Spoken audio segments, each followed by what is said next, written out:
É um prazer estar aqui reunidos, todos juntos aqui, em nome de Jesus.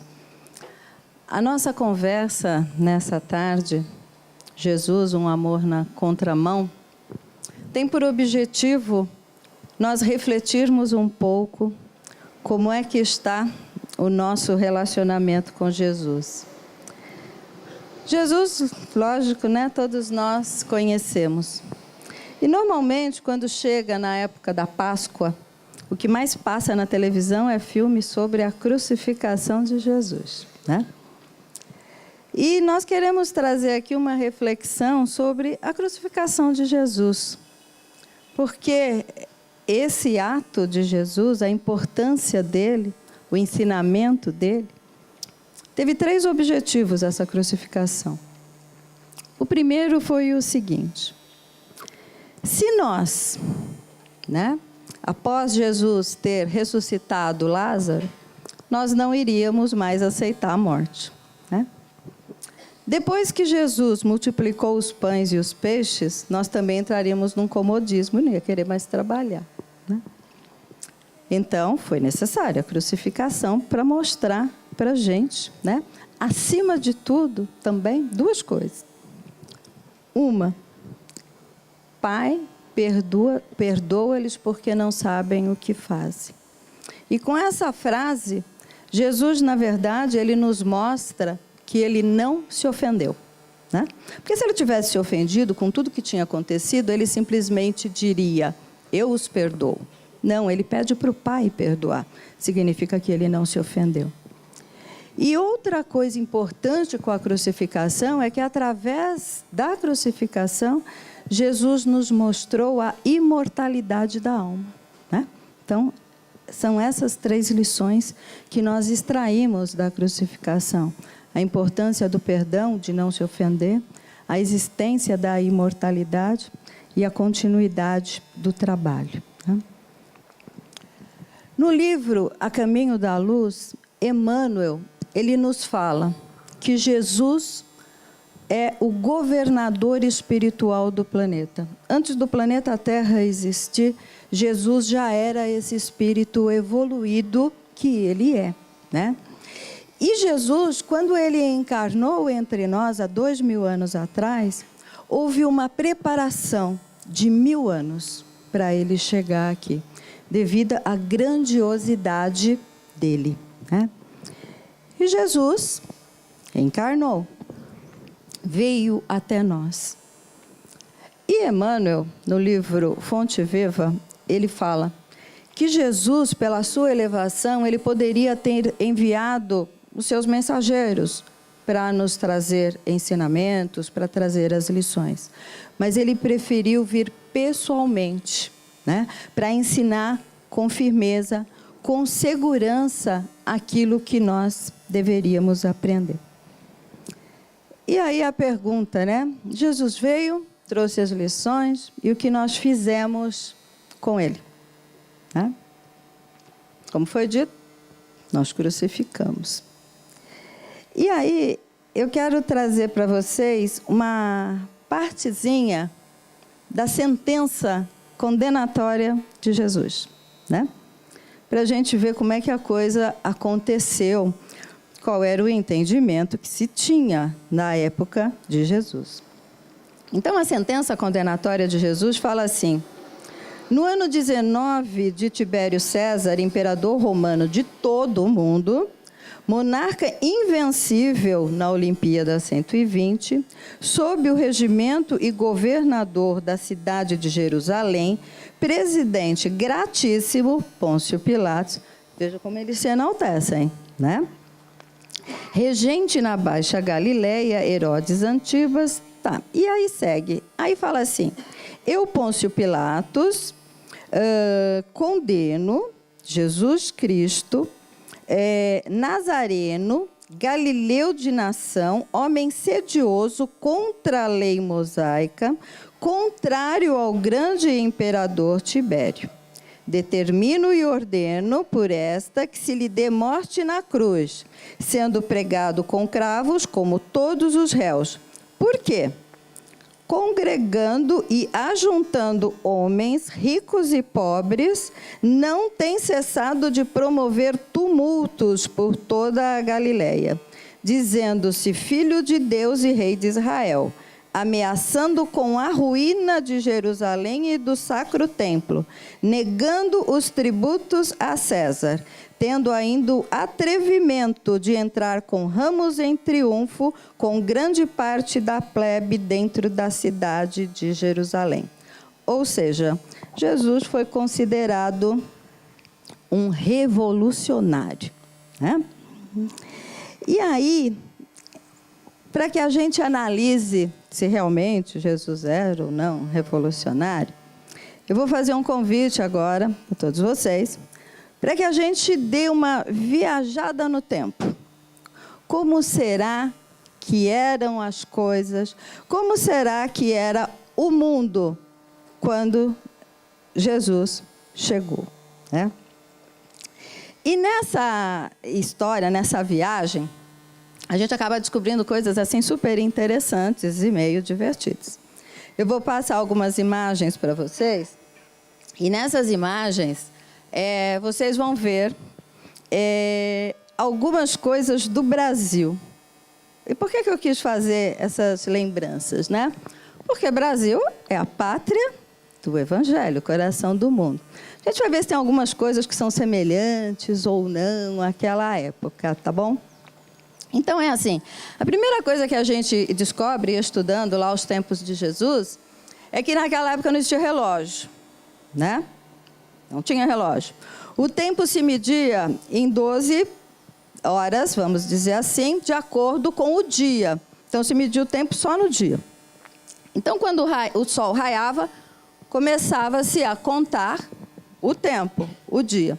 As pessoas, em linhas gerais, não sabiam quantos anos tinham, qual era a sua idade, né? E era mais ou menos assim. Vocês lembram da parábola, né, da última hora? Que fala que o Senhor chamou na primeira hora, na terceira hora, na 12ª hora, né? É mais ou menos isso. Então, por exemplo, a terceira hora era 9 da manhã. A 10ª hora era 4 horas da tarde, porque era medido às 12 horas do dia o tempo, né? E aí, este era o mapa geográfico da Judeia, da Palestina, nos tempos de Jesus, né? E Jesus, ele vivia aqui nesta cidadezinha, vamos achar, Jerusalém, está aqui, né? E Jesus vivia em Nazaré, aqui, tá vendo? Então, Nazaré, daqui, ficava uma distância de 100 quilômetros, mais ou menos. E aqui nessa vila moravam tinha aproximadamente umas 20 casas só, era uma vila bem pequenininha, né? E aí vivia o povo todo, né, daquela região, que estima-se na época era de aproximadamente 1 milhão de pessoas, tá bom? Naquela época, na Palestina, se falavam 3 idiomas, né? Um idioma era o aramaico, que se falava dentro de casa, a família. O outro era o idioma hebreu, que era utilizado dentro do templo, né, para os estudos. E o outro era o grego, que era o idioma, digamos assim, dos cultos e importantes, né? Então, por isso que muitos textos, uns estão em aramaico, outros estão em hebraico, e aí mudam as traduções. As profissões que existiam na época, a maioria eram profissões braçais, né? Pescador, carpinteiro, pastoreiro, eram as profissões comuns daquela época. No caso da família de Jesus, o pai era carpinteiro, que todo mundo sabe, né? Paulo de Tarso, por exemplo, era tecelão. O comércio daquela época era realizado dentro do templo, que era o principal ponto de comércio onde tudo acontecia, as negociações. E é interessante porque as pessoas iam ao templo para fazer as doações financeiras, as suas penitências, entregar os animais, né? E quem escolhia as melhores doações normalmente era o sumo sacerdote, né? Então existia uma hierarquia para a escolha de tudo aquilo que era doado. O pagamento também dos impostos, tudo era feito no templo. E as pessoas que viviam no templo, ou seja, os nobres, né, os sacerdotes, a classe alta, eles, como está aí, né, a corte e a classe abastada não fazia economia. E o templo era uma grande fonte de renda. A carga tributária na época de Jesus. Vocês acham que era pouca ou muita? Mais do que a nossa ou menos do que a nossa? Hã? Igual? Então vamos lá. E o pessoal reclamava, né? Porque tinha questão lá, inclusive, que levaram para Jesus do dai a César o que é de César, né? A carga tributária na época de Jesus era essa. Tudo bem? E aí, a nossa é mais alta ou mais baixa?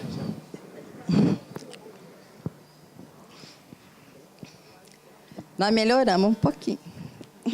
Não, nós melhoramos um bocadinho, tá bom? Então, vejam que o povo ficava realmente revoltado com a questão tributária. E essa carga tributária era paga para o templo, que dividia com Roma, né? Então, existia a divisão da carga. As classes sociais, naquela época, né, eram divididas, está lá, os senadores e sacerdotes, que era a classe mais alta, os nobres, comerciantes, e normalmente existia conchavo entre comerciantes, senadores, né? E a classe de escravos livres e escravos pobres, né? Os escravos livres, os filhos deles se tornavam livres. Os escravos pagãos, não, os filhos não se tornavam livres depois de uma certa idade, tá? E aí existe quando a gente vai estudar, existe toda uma explicação realmente das subdivisões de todas essas classes sociais, como é que eles viviam, etc. Como que eram as cidades, né, naquela época? E uma característica é assim, que falam que as cidades eram violentas. Não existia polícia naquela época, né? Também, ali onde as pessoas viviam, não existia praça, não existia árvore, era uma coisa assim, bem insalubre. E as moradias? Então, existia a moradia do povo que era pobre, os escravos, e a moradia do pessoal que era mais rico. Quase semelhante ao que nós temos hoje, né? Dá para ver aí, né? E é assim, aqui nessa parte de cima da casa do pobre, nessa parte de cima, como aqui era muito quente lá dentro, as pessoas dormiam aqui em cima. Ou então botavam a colheita para secar lá em cima do telhado, né? E aí uma coisa que eu achei assim super interessante é que diz que nas casas não tinha banheiro, né? As pessoas usavam pinico, e aí pegavam o pinico e jogavam pela janela, né? E podia cair na cabeça de alguém. Mas é super interessante isso, porque fazendo o estudo, quem já leu aquele livro que fala de 1808, né, que é uma trilogia, ali conta que no Brasil, no comecinho, quando chegou a família real no Brasil, as casas também não tinham banheiro e os pinicos eram tirados pela janela, né? Olha a higiene. Será que existia dengue? Mas as pessoas morriam mais cedo. E aí, como não tinha banheiro, o que existia? A latrina pública. E isso é uma foto atual da latrina pública, que está lá. Quem for visitar, quem fizer uma viagem turística, vai lá, está a latrina pública aí, né? E as pessoas usavam assim. Então, imagine como era a situação, né? O poder político daquela época era exercido, né, por Roma. Herodes, que está aí, Herodes o Grande, foi aquele que fez lá a perseguição quando Jesus nasceu. Aí ele morreu, aí o filho dele, Herodes Antipas, é que governava quando Jesus estava pregando. E foi Herodes Antipas que mandou degolar João Batista. O prefeito da época era Pôncio Pilatos, E o julgamento dos estrangeiros, quem fazia eram os romanos. E os judeus, quem fazia o julgamento eram os membros do Sinédrio. É por isso que naquela história do julgamento de Jesus, tem assim, um manda para um, outro manda para o outro. Sou eu que decido, é você que decide. E ninguém queria decidir. E aí o outro lavou as mãos. Né? É porque existia essa regrinha aí. O poder religioso era exercido pelo sumo sacerdote. Né? E ele que tinha, primeiro, a responsabilidade de perdoar os pecados das pessoas, é ele que comandava, ele que fazia a escolha dos melhores bens que foram doados, né? E ele comandava os 71 membros que estavam lá. E na época de Jesus, o sumo sacerdote era Caifás. E o templo, ele era muito grande, né? Era um espaço muito grande, onde as pessoas se reuniam para oração. Só que existiam espaços demarcados. Então, as pessoas não podiam orar junto, né? Então, existia aí a hierarquia de localização, onde cada pessoa podia ficar, né? Para fazer a oração. Então, quanto mais distante do sumo sacerdote, diminui a hierarquia. Certo? A educação naquela época era uma educação que só era dada aos meninos. As meninas não tinham direito de estudar. E os meninos podiam aprender a escrever, a fazer contas e tinham noções de geografia. Né? E aí, como as meninas não podiam estudar, aí vamos ver como que era a situação da mulher na época de Jesus. Né? Então, é assim, a mulher ela era considerada como coisa. E em direito romano, normalmente, coisa é denominado res, né? Que seria como se fosse cabeça de gado. Então, ela era uma coisa. E ela era propriedade do marido. Se o marido viesse a falir, ia à falência, os bens dele eram leiloados, e a mulher também. Ia a leilão, né? A mulher, por natureza, era considerada desleal, infiel. A palavra dela não tinha o menor valor, né? E aí tem outra coisa. Ela não podia comer, tomar a refeição junto dos homens. Tinha que ser separada. E ela também não podia andar na rua ao lado do homem, né? E aí, por que a gente fala aquela frase, atrás de um grande homem, né? Olha a cultura, vem lá da época de Jesus. E a gente traz enraizado dentro da gente essas crenças, né? Porque são atavismos que vêm inseridos no nosso perispírito, nosso psiquismo. E aí a gente até começa a perceber por que muitas pessoas, muitos homens, acham que as mulheres, né, são saco de pancada, vamos dizer assim, pode apanhar à vontade, né? E a gente ainda hoje tem a estatística, né, de que 1 em cada 5 mulheres já foi vítima de violência, né? Infelizmente, a coisa é cultural. E aí, é assim, naquela época de Jesus, né? Como eu disse, houve uma preparação de 1000 anos para que Jesus encarnasse entre nós. E os profetas disseram que o Messias viria para libertar o povo, né? Só que tinha pessoas que não tinham paciência de esperar esse Messias, né? E queriam efetivamente libertar o povo judeu do jugo romano, né? Porque os romanos cobravam impostos, a situação não era boa, etc. E aí existia o grupo dos zelotes, né? E esse grupo de zelotes, eles queriam realmente tomar o reino à força, né? Acabar com os romanos e realmente tomar o poder. E quem era um desses líderes dos zelotes era Barrabás, né? E isso para quê? Para que a gente entenda por que é que escolheram Barrabás, né? E antes da gente falar um pouquinho da questão, né, de Barrabás, é assim, dizem que Jesus era revolucionário, né? E ele foi condenado porque ele era revolucionário, porque ele fazia bagunça lá, incitava o povo, etc. E nós temos uma passagem no Evangelho que fala normalmente ou a expulsão dos vendilhões do templo, ou os mercadores do templo, e eu trouxe a passagem escrita por Lucas, no capítulo 19, que fala que Jesus chegou lá e arrebentou tudo e botou todo mundo para fora, né? Que as pessoas entendem que isso aconteceu através da expulsão dos vendilhões.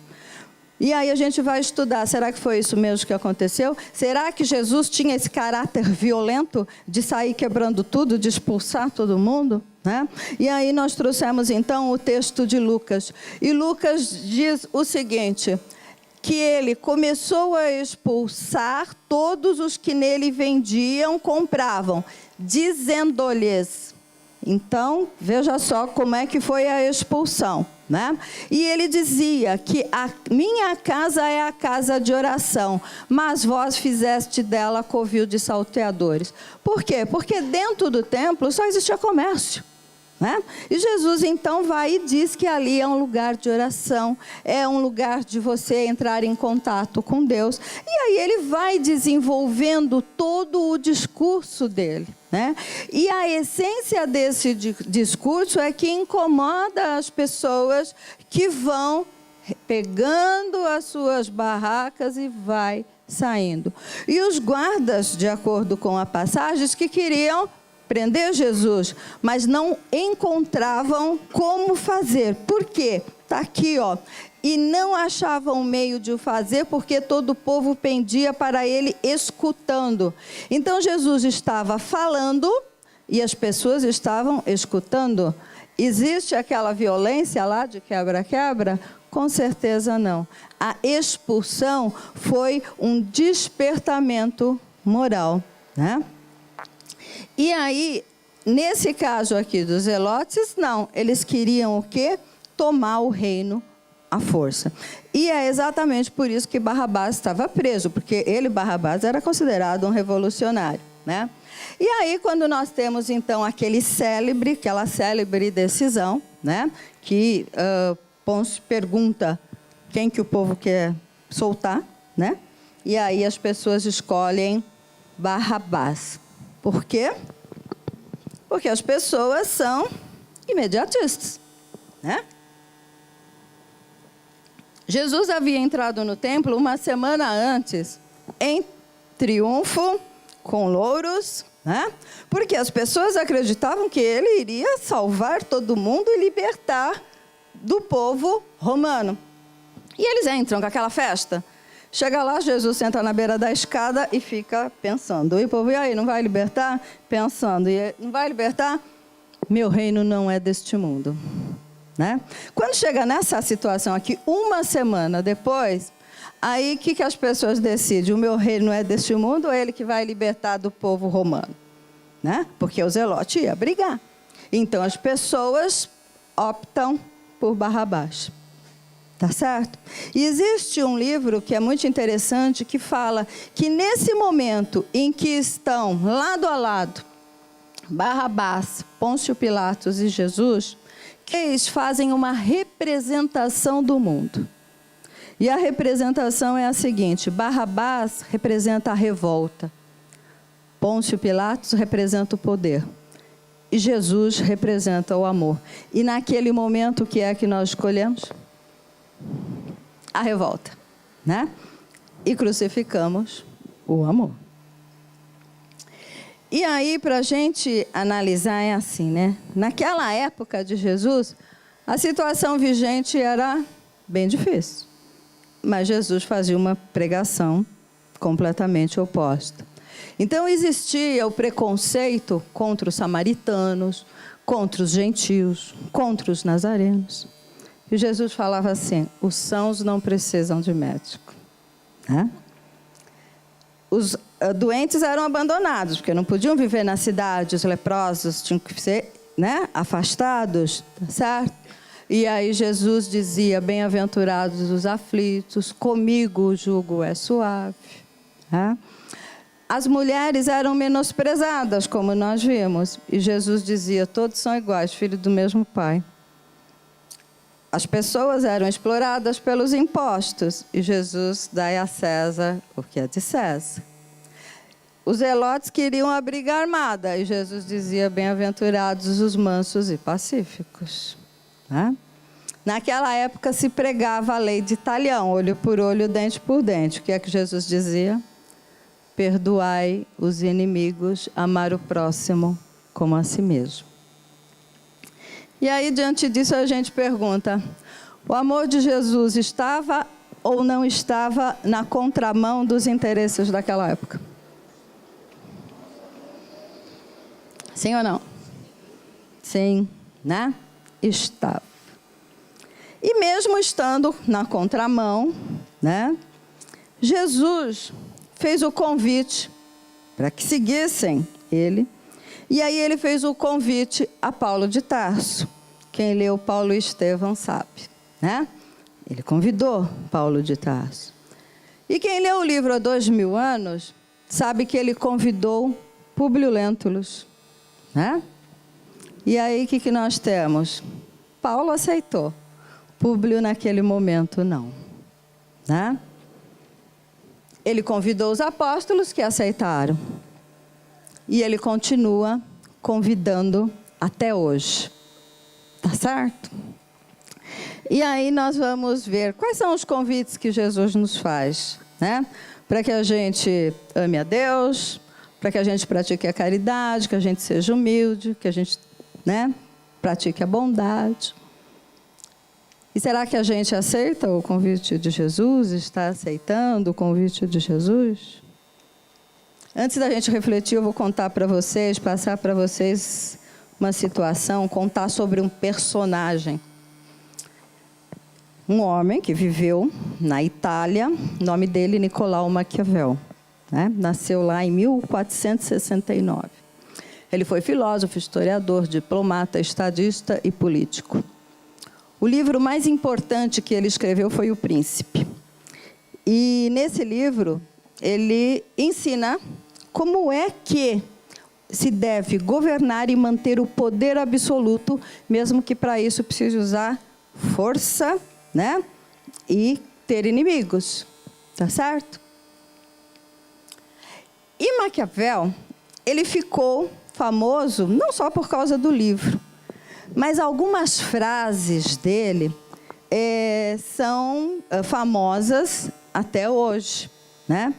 E são frases que, na verdade, justificam os nossos defeitos, justificam os nossos sentimentos inferiores, né? E aí vamos ver algumas delas, quais são. Com relação à avareza, ele fala assim, o homem esquece de forma mais fácil a morte do pai do que a perda do patrimônio. Deslealdade. Na política, os aliados atuais são os inimigos do amanhã. Ganância. A ambição é uma paixão tão forte no coração do ser humano que, mesmo que galgue as mais altas posições, nunca se sentirá satisfeito. Desonestidade. O homem que tenta ser bondoso todo o tempo está fadado à ruína entre os inúmeros outros que não são bons. Violência. Todos os profetas armados venceram e os desarmados foram destruídos. Ou seja, instigando a usar a arma, né? Covardia. Os homens ofendem mais aos que amam do que aos que temem. Impunidade.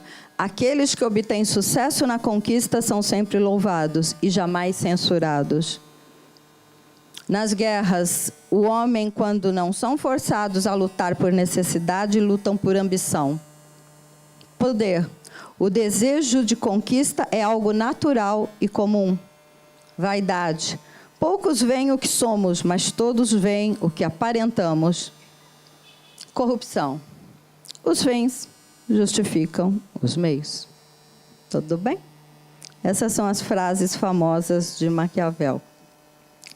E aí hoje nós estamos no século 21, e aí as nossas atitudes estão conforme Jesus ou conforme Maquiavel, né? E antes da gente responder, vamos ver algumas situações que a gente acaba presenciando no dia a dia, né? A gente aqui que está aqui dentro não faz nada disso, né? Mas vamos lá. Coisinha simples. Furar fila, comprar produto falsificado, parar em fila dupla de carga, descarga, vaga de idoso ou deficiente, falsificar a carteirinha de estudante, declarar informações erradas no imposto de renda, os fins justificam os meios.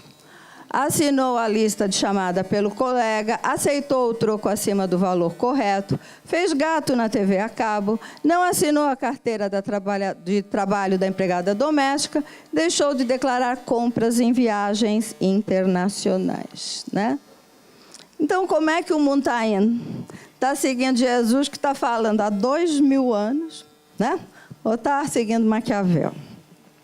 E, se a gente for olhar no dicionário, Maquiavel, existe a palavra maquiavélico, que é sinônimo de tudo que é mal, né? Agora, vamos lá. Tudo bem, a gente já refletiu a respeito. Se, segunda-feira, você está saindo da sua casa para a sua atividade e, de repente, você encontra com este homem, né? Aí ele para e diz o seguinte: larga tudo e me segue, o meu reino não é deste mundo. Se é que você parou para ouvir, você já deu as costas, saiu correndo, dizendo que está atrasado. E aí diz o seguinte: tadinho, né? Tá louco, doidou de vez, né? E assim,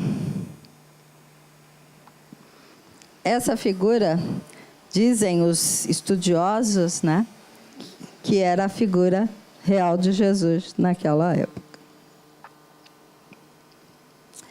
E assim, Jesus sabia realmente que nós teríamos dificuldade de aceitar o convite dele, de compreender o que ele disse. Então ele disse o seguinte: eu vos enviarei o Consolador prometido, né? E ele enviou. Há mais de 150 anos, os esclarecimentos através do Espírito de Verdade, da cúpula Espírito de Verdade, e nós recebemos a codificação espírita, né, das mãos de Allan Kardec. E essa codificação, ela foi plenamente, vamos dizer assim, dissecada, exemplificada nos mínimos detalhes através das obras de Chico Xavier, né? Ah, tem dúvida? Kardec falava difícil? Não tem? Tá, as obras de Chico Xavier, mais de 420 livros para que a gente possa ler e estudar, né? Então, ele mandou os esclarecimentos para que a gente possa entender e praticar as virtudes. Amor, caridade, benevolência, indulgência, perdão, né? Na conquista da paz. E hoje, como é que a gente lida com os ensinamentos de Jesus? E mesmo tendo a codificação, como é que a gente se encontra, né? Mas independente de todas as mazelas íntimas que nós temos, dessas atitudes equivocadas que nós temos, né? Jesus tem uma palavra para nós, para cada situação. Basta que a gente queira realmente ouvir, né? Sentir dentro do coração essa palavra. Então, diante do sofrimento, Jesus fala para nós: comigo o fardo é leve e o jugo é suave. Somos egocêntricos, né? Algumas vezes é a nossa vontade, é o nosso querer, o que o outro quer não interessa, né? A gente se melindra muito fácil, e aí Jesus fala: bem-aventurados os pobres de espírito. E aí já fica o convite, vamos lá no Evangelho, que cada frase dela está todo o estudo lá explicando como é que funciona, né? E aí, para aquelas situações de traição, de pensamentos equivocados, né? De pensamentos negativos, pensamentos impuros, Jesus fala, bem-aventurados os puros de coração. As questões de agressividade que se vê, né? E é muito interessante porque existe um autor, Hamed, que ele fala que todo ato de agressividade é produto de alguém que ainda não aprendeu a amar. Significa que um dia vai, mas ainda não, né? E dentro da questão da agressividade, Jesus nos fala, bem-aventurados os mansos e pacíficos. Será que a gente aponta os erros dos outros, os defeitos dos outros, né? Fulano está fazendo isso, fulano fez aquilo, porque está errado, porque não pode, porque é isso, né? E aí, qual é a lição de Jesus? Não julgueis para não serdes julgados. E na medida que a gente julgar, a gente também vai ser julgado, né? E aí vem um outro contexto, né? Que a gente está vivendo esse ano. E, aliás, já faz algum tempo que a gente vem envolto num processo político, né? E aí eu fiz questão de trazer essa questão, esse tema. Por quê? Porque, às vezes, em função dessa questão política, a gente se desequilibra, né? A gente fica aí nutrindo sentimentos ruins para dentro da gente, que faz mal. As pessoas ficam doentes, né? Completamente desequilibrados. E aí a gente esquece do que Jesus falou. Que a gente fica doente exatamente porque esquece o que Jesus falou, né? E o que é que ele disse? Indulgência para com as imperfeições alheias, né? E se a gente for ampliar o nosso entendimento, nós encontramos no livro Conduta Espírita, de André Luiz, e aqui eu vou ler só um trechinho, é um texto todo que está lá, mas tem só um trechinho que ele fala assim, nessa questão política, nesse processo todo que a gente vivencia, ele fala que é necessário a oração a fim de que se desincumbam, eles quem? Os políticos, se desincumbam satisfatoriamente dos compromissos assumidos. Para que o bem se faça, é preciso que o auxílio da prece se contraponha ao látego da crítica, né? Então, nós temos que, acima de tudo, saber que o governador do nosso planeta, do nosso país, é Jesus, que nós não estamos abandonados e que tudo o que acontece sempre é em função do nosso progresso e da nossa melhora, né? E raiva e mágoa, será que sentimos? Né? Não, ninguém sente mágoa, ninguém sente raiva, né? E aí o que fala Jesus? Perdão as ofensas, perdoar 70 vezes, 7 vezes. Né?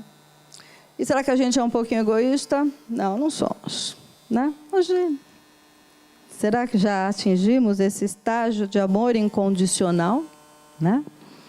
E aí tem essa figurinha assim que é lindinha aqui, exemplificando um pouquinho, né, a situação.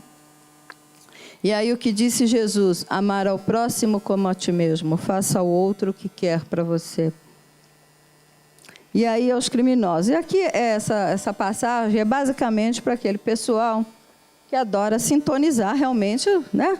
Tudo que é crime, desgraça, problema, tudo, né? A televisão todo dia passa um canal lá específico disso, o povo adora. E aí fica alimentando aquele ódio, aquela mágoa, aquele ressentimento, né?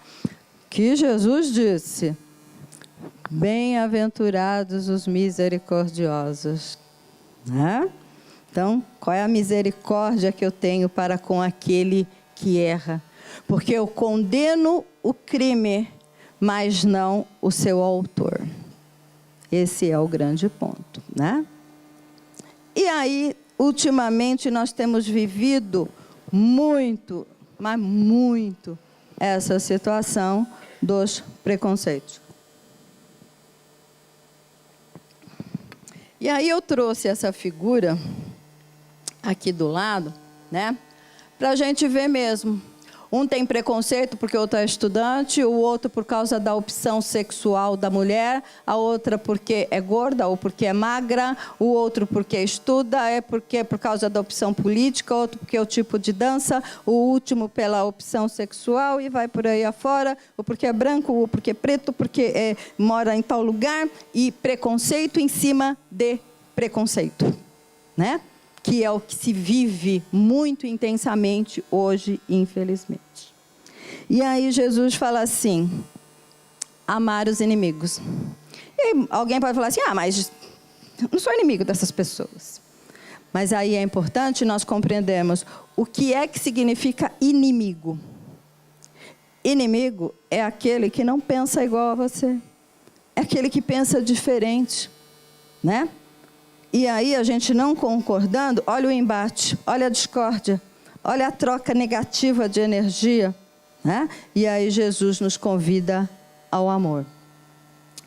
Vaidade, que a mão esquerda não saiba o que faz a direita. É a figurinha, acho que diz tudo, né? Abandono aos incapazes, honrar pai e mãe, piedade filial, né? É importantíssimo. Soberba e ostentação. Fora da caridade não há salvação, né? E nós encontramos uma passagem no Evangelho onde Paulo fala: posso doar todos os meus bens. Ela está doando todos os bens, né? Vocês estão vendo. Posso doar todos os meus bens aos mendigos, mas se não tiver caridade, nada serei. Né? E o que é que Paulo está nos convidando? Né? Que caridade é essa que Paulo está nos convidando? Nós vamos ver mais para frente um pouquinho. A questão da avareza, né? Está lá no Evangelho também, que Jesus fala para que guardai-vos da avareza. E nós encontramos a orientação dos espíritos superiores que falam assim: quem entesoura para si não é rico para Deus. Né? E aí é importante nós refletirmos qual é a nossa relação com os bens materiais que nós temos. E lembrar que tudo aquilo que nós temos está conosco por empréstimo. Não há erro nenhum em ter bens. Né? O problema é quem é dono de quem. Né? Eu sou dono do dinheiro ou o dinheiro que é meu dono? E é essa a lição de Jesus, né? Perdularismo, né? É lógico que faz parte do contexto social, tanto que o que mais tem nessa cidade é shopping, né? Passeio normalmente de tarde é shopping, né? E o que é a compra, a busca da satisfação através de compras materiais.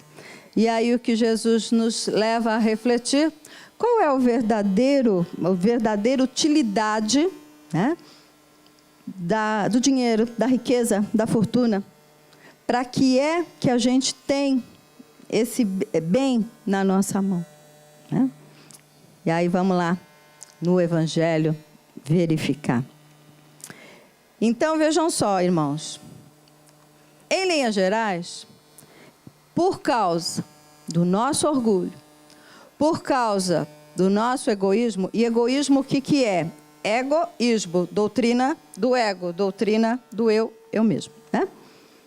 E por conta disso, nós sofremos, nós temos dissabores, né?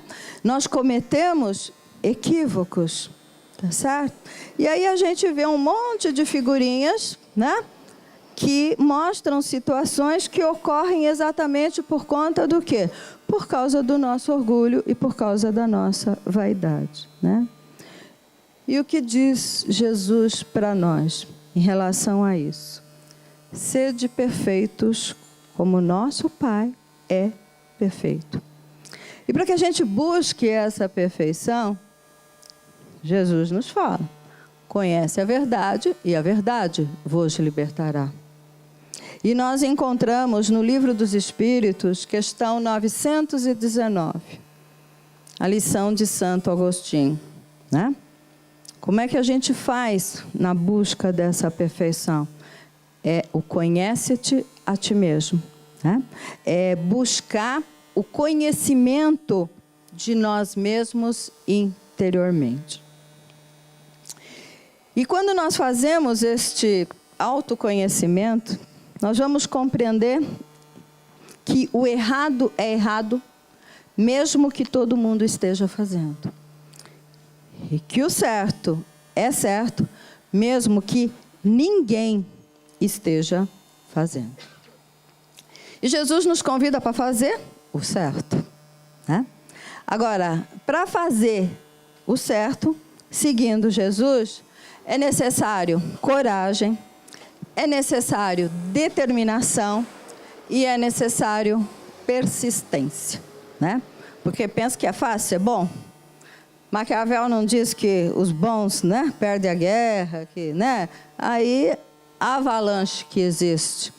Na quarta-feira, nós tivemos a palestra do nosso irmão William, onde ele colocou a história de Madalena, da transformação de Madalena, e o quanto ela teve que ter coragem, né, para abandonar tudo. O quanto ela foi determinada para ir atrás de Jesus. E o quanto ela persistiu, apesar dos preconceitos, né? Então, para a gente seguir Jesus não é fácil, não. Né? Precisa disso aí. E tem gente, né? Muita gente, que sabe que Jesus é o caminho, a verdade e a vida, mas continua tão perdido quanto. Né? E aí, buscando o ensinamento de Emmanuel, e aí, para quem não sabe, o Públio Lentulus, que recusou Jesus há 2000 anos, né? É a encarnação de Emmanuel, que hoje é foi mentor de Chico, né? O nosso grande instrutor. E no livro Caminho, Verdade e Vida, ele nos traz essa lição, né? O que nós pedimos para Jesus? E aí ele fala: os preguiçosos pedem descanso, os vaidosos pedem sucesso. Os insensatos pedem vantagens e os acomodados facilidades. Muitos querem milagres. Muitos rogam auxílio para o poder. Outros admiram as palavras, mas recusam as verdades transformadoras. Uns afirmam ter fé, mas desesperam diante das dificuldades. E vários querem o reino dos céus, mas não querem trabalhar. E aí, o que nós queremos de Jesus? Né? Tem gente que quer casamento, outro quer casa, outro quer joia, outro quer carro, outro quer roupa, sapato. Né? E aí fala assim, imagina, será? Verdade. É assim, conversando com uma amiga minha, de outra religião, ela diz assim: Vera, estou abismada, as pessoas procuram os templos atrás de coisas materiais, né? Para barganhar com Jesus, para barganhar com Deus. E aí pensando, eu falo, não é que é verdade? E às vezes a gente, só entre nós, às vezes a gente atende assim, né? Conversa com pessoas, ai, estou tão triste, desesperada. Por quê? Ai, porque eu não arrumei um marido ainda, já estou com 30 anos. Né? E aí, porque acho que se eu fizer uma novena para Jesus, eu vou conseguir um marido. Né? E aí, o que as pessoas querem? Bens materiais. Né? Ou seja, não entenderam ainda o que é que Jesus veio fazer aqui. Né? E aí, os Espíritos nos esclarecem na questão 886 do Livro dos Espíritos, onde eles perguntam, né? Lembra que eu falei agora há pouco? Fora da caridade não há salvação? E que Paulo de Tarso disse que mesmo que eu entregasse todos os meus bens, se não tiver caridade, nada serei? Que caridade é essa? E aí, os espíritos, Kardec pergunta aos espíritos, na questão 886, é assim: o que é caridade segundo entendia Jesus? E aí eles respondem: benevolência para com todos, imperfeição, indulgência com as imperfeições alheias e perdão das ofensas. Né? a soma desses três dá caridade.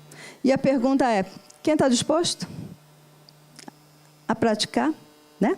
A seguir a lição de Jesus? Então, para que a gente possa refletir, é assim. Não basta fazer do Cristo o benfeitor que cura e protege. É indispensável transformá-lo em padrão permanente da vida, por exemplo e modelo de cada dia. Porque lá no Livro dos Espíritos também foi perguntado, qual é o nosso maior modelo de perfeição para seguirmos? E eles respondem, Jesus. Né? Então, Jesus tem que se transformar modelo e guia para a nossa vida, para a nossa conduta, e não mero instrumento para satisfazer os nossos anseios materiais. Né? Então, é importante nós analisarmos a nossa vida, fazermos uma reflexão nossa de como é que está a nossa relação com Jesus. Né? E saber assim, aonde estiver o meu coração, esse é o meu tesouro. Então, será que eu estou excessivamente apegada às coisas materiais? Né? E aí, lembrando, lá no começo, que a gente falou da crucificação, que Jesus nos mostrou a imortalidade da alma, porque, acima de tudo, nós somos espíritos imortais. O fato de estarmos aqui encarnados, né, é um estágio que nós estamos vivendo da nossa evolução. Está lendo, né? Cansou um pouquinho, está lendo. É um estágio que nós estamos vivenciando da nossa evolução. Né? A nossa verdadeira vida é a nossa vida espiritual. E no Evangelho nós encontramos diversas situações em que Jesus vai nos dando as diretrizes de como devemos caminhar para que a nossa vida espiritual seja uma vida rumo ao Pai, rumo à perfeição. E nós temos dentro de várias lições, por exemplo, a lição da porta estreita, né? E da porta larga. Então, quando Jesus exemplifica isso, por que ele coloca a porta larga? É o exemplo de tudo que é mais fácil, por isso que é largo. É fácil, né? Fazer aquilo que está por aí, como está lá, o que todo mundo faz, a porta larga, é fácil. Agora, em verdade, Jesus nos fala para fazer o certo, ou seja, aquilo que quase ninguém está fazendo, que é a porta estreita. E, infelizmente, a gente vem caminhando, como nós vimos aqui, né, desde 2000 anos. Como é que a gente vem caminhando? Rumo à porta estreita ou rumo à porta larga? A gente vem cometendo muitos e muitos e muitos equívocos, né? Então, a gente vai caminhando, porque fica mais fácil, rumo à perdição. E Jesus nos convida a quê? A ir na contramão desse caminho, né? Ao contrário, porque quando nós vamos na contramão da porta larga, nós vamos, junto com Jesus, trabalhando para a nossa perfeição, para a nossa evolução moral. E é interessante sabermos que Jesus nos convida diuturnamente, né? E eu gostaria de passar uma imagem, mas eu acho que já vai entrar a imagem. Mas é assim, a última imagem, por favor. Acontece, lógico, tecnologia.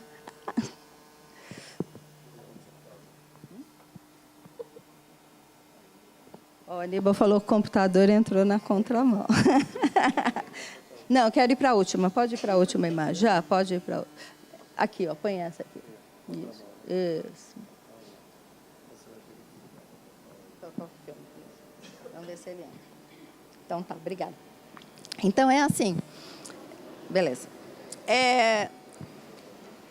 quando nós refletirmos sobre a nossa própria vida, em função de tudo isso, né, que é o grande convite da tarde, é se nós, né, seguiremos Jesus, né, nessa contramão, em busca da nossa evolução, né, e na contramão dos interesses mesquinhos do mundo. Tá certo? E aí, eu queria dizer para vocês o seguinte. Jesus, ele nos convida, né? Como eu disse, diuturnamente. E aqui eu queria externar o meu agradecimento a esta casa, Luz Divina, parabenizar pelos 60 anos, agradecer a confiança recebida e agradecer, né? Eu acredito que todos nós que estamos aqui, de alguma forma, um dia, fomos convidados por alguém para estar aqui, né? Um parente, um amigo, um conhecido. Esta pessoa foi o instrumento que Jesus usou para nos convidar. Então, a minha gratidão a essas pessoas. A minha gratidão também a todos os irmãos trabalhadores da primeira hora que fundaram esta casa, né? A maioria deles já está na pátria espiritual. Mas nós hoje temos o privilégio de estarmos aqui comemorando esses 60 anos da casa, né, da Luz Divina, 60 anos de trabalho, de amor e de união. Provavelmente daqui mais 60 anos, quando a Luz Divina completar 120, acho que nós não estaremos aqui, estaremos na pátria espiritual. Né? Mas, com certeza, a Luz Divina continuará brilhando, praticando a caridade e o amor. Porque esta casa está envolvida perenemente pelas bênçãos de Jesus. Então, aproveitemos a oportunidade de estarmos aqui para estudar, para trabalhar, para seguir Jesus na contramão dos interesses mesquinhos do mundo.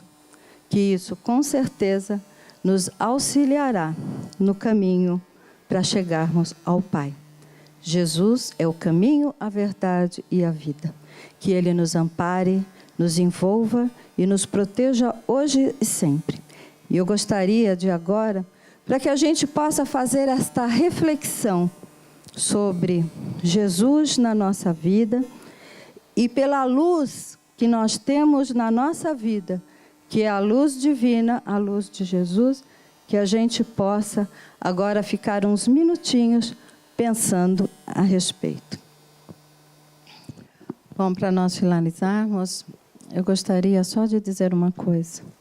Se todos nós decidirmos seguir os exemplos do Mestre, se todos nós conseguirmos semear o amor que Ele nos ensinou, com certeza, logo mais à frente, Ele não precisará mais andar na contramão, porque todos nós teremos transformado este planeta em paz, em amor, em alegria. Muita paz a todos.